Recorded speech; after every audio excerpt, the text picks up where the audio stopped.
Welcome back to Morning Joe. Here with us now, senior editor at Slate and former law clerk on the U.S. Court of Appeals for the First Circuit, Emily Bazelon. She's the author of Sticks and Stones, Defeating the Culture of Bullying and Rediscovering the Power of Character and Empathy. Emily, thanks for being here this morning. Thanks so much for having me. I was just telling you, you've got a 10-year-old and a 13-year-old. I've got a 5-year-old and a 3-year-old, so I'm not here yet, but I'm sort of dreading all the access people are going to have to them.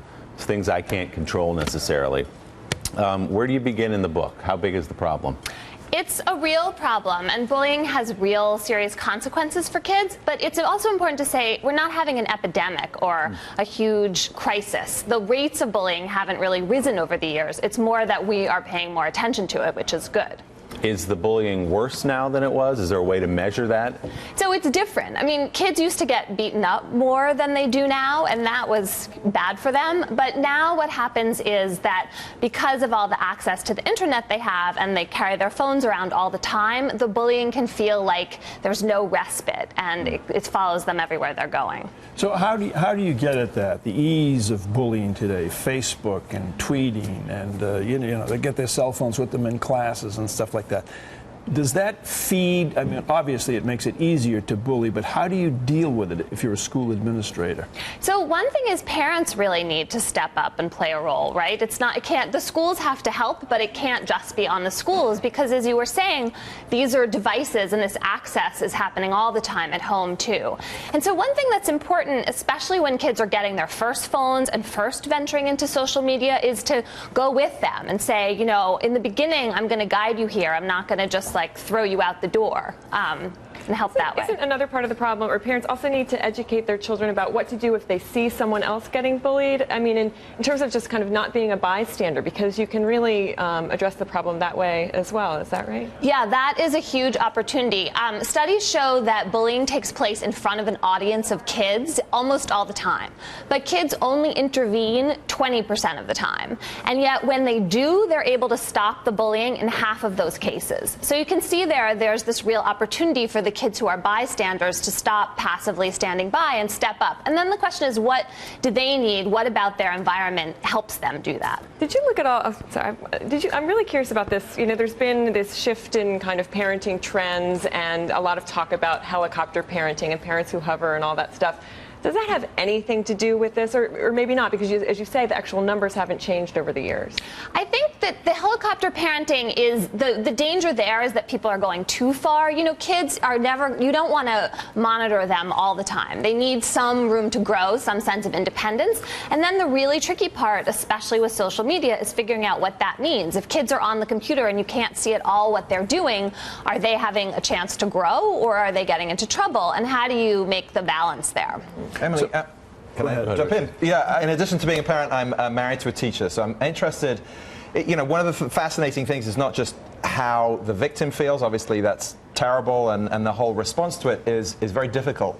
But almost as shocking, maybe even more shocking, is the reaction that I've heard about and seen among the parents of the bully. And I'm interested in the sort of psychology of the bully and the bullying family. Can you talk about what you discovered about that and their problems, their issues, how they deal with it?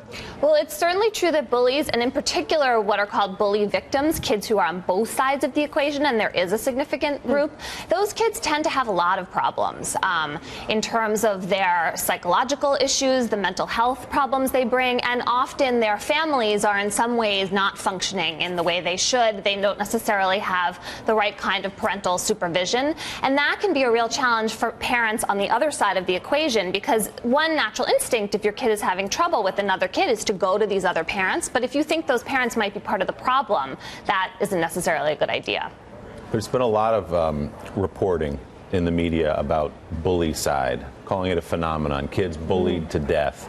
Is it in fact a phenomenon? Would you use that term, or how pervasive is that? I wouldn't use that term. I think that term is actually worrisome because it's too simplistic. Right. So bullying can be a trigger for suicide and it can contribute, but the notion that it's the primary risk and the primary cause is just almost always not true. It's really depression that is the real risk factor for kids. And so the problem with the term bullycide is that it puts the focus on the wrong part of the story. And once we kind of use that word, we crowd out all the the other complicating factors. So give me 2 or 3 things that we could do as a society, as a culture, to address the problem of bullying in public schools, in the lower grades. Well, what's really important is to foster a culture in school where kids get rewarded for standing up for other kids instead of for being mean. You know, right now in a lot of schools, and this isn't deliberate, but it comes about just from the environment, that kids actually benefit from being aggressive and mean. They become popular that way. They use it as a tool to gain social power. And then the question is, how do you break that dynamic? And one answer is that if you show kids that most other kids in the school actually don't like bullying and don't do it, then you're proving to them this isn't the normal thing. This isn't what everybody does. So one thing that elementary schools have done is done an internal survey, and then they put up posters that say things like 90% of the kids here don't bully. And then they see the rates go down even further because the other kids see that it's not normal behavior. That's very cool. You talk a little bit about Twitter and Facebook, what they're doing or not doing to help prevent bullying.